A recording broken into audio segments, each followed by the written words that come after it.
Sandy Says Read. Welcome back to the channel.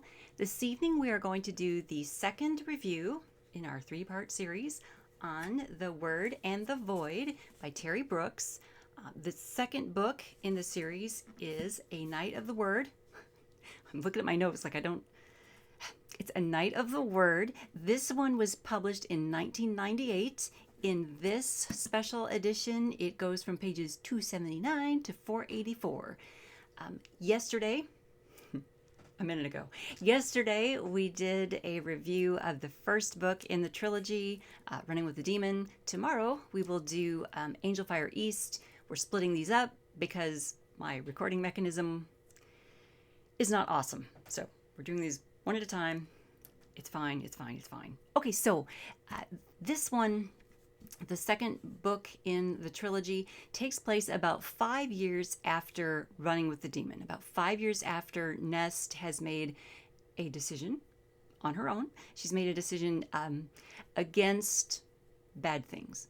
And that's all I'm going to say about it. I'm not going to give away too much because I want you guys to read these books. If you haven't already, I want you to read them because they're very good. I highly recommend them.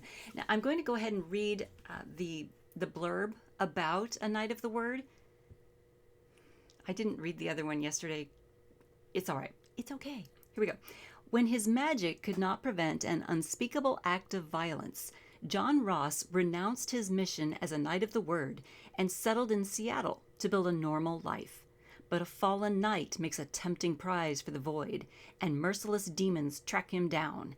Nest, now a college student who wields an extraordinary magic, is his only hope. 5 years earlier, Ross had aided her when demons clamored for her soul.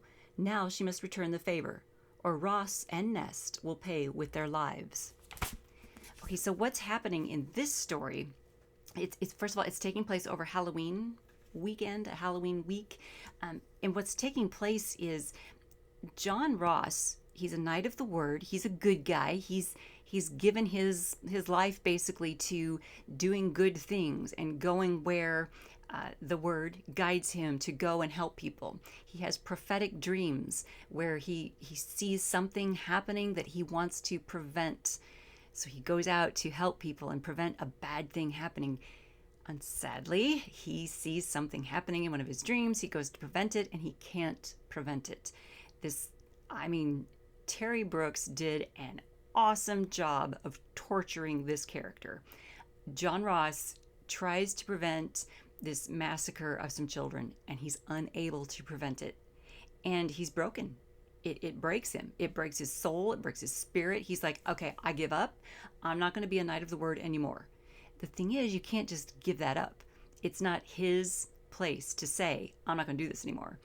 It's a power that's been granted to him, and it's not his place to give that power back. So he's opening himself up to like demon predation.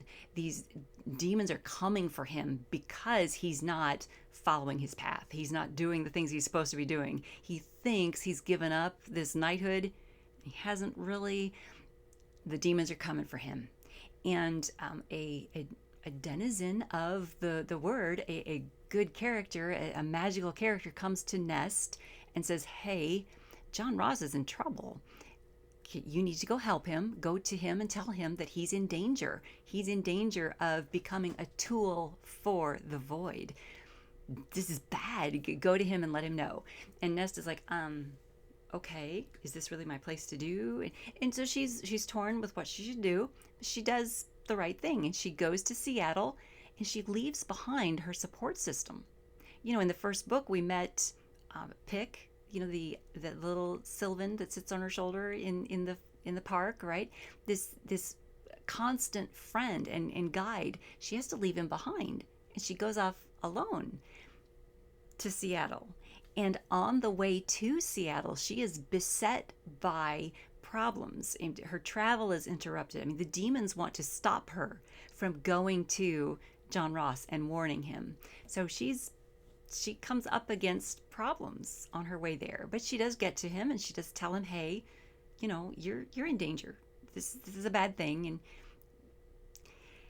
John doesn't want to hear it, right? I mean, so often, like in our own lives, when someone comes up to us and says, hey, you might be on the wrong path, you might be doing the wrong thing, we don't want to hear it, right? We want to do our own thing. And this is happening with John. He's gotten out to Seattle and he's teamed up with this entrepreneur who is working with the homeless. This entrepreneur who has charisma and is like driven to help the homeless get off the streets, get cleaned up, get jobs, get help, get um, medical help. I mean, this entrepreneur is a good fellow. He's a good Samaritan. He wants to do good things, and John is attracted to that and wants to help with that. This is all good. Bad thing is, the demons see a way into that. They see a way to undermine that, and it's just all bad stuff is trying to erode the good, right? And it's a shame. So Nest she's got her work cut out for her when she gets out to Seattle. Let's see, where are my notes? Oh, one of the big things that's happening in this second book also is that Nest has this, the magic inside of her that she's always had is still there, but she's got this extra magical force that is within her. And I'm not going to give away too much, but when we get to the climax of the story, we realize that extra power that's within her, she kind of sees it as a duality. She sees it as something negative or something to be restrained, and she tries to restrain it and she tries to hold it in. And that is something that she's going to have to deal with in book 3. Okay, now I don't want to give away too much. I mean, obviously, because we have a book 3 and John Ross continues in book 3, obviously he doesn't give in to demonism. He doesn't become a tool for the void, okay? Spoiler. But I'm not going to tell you how that happens. I'm not going to tell you how Nest is able to help him. But it's clever. It's wonderfully done. There's an element that Terry Brooks had in the first book that he brings into the second book. He's a master storyteller, right? And so this is woven in. It's wonderful. Of course, I recommend this. All right. So is that enough for tonight? Yes. Okay. I'm going to let you go. Thumbs up because Terry Brooks is a master storyteller. Please click the notification bell icon so that you're notified tomorrow when we do book 3. Thanks so much for tuning in.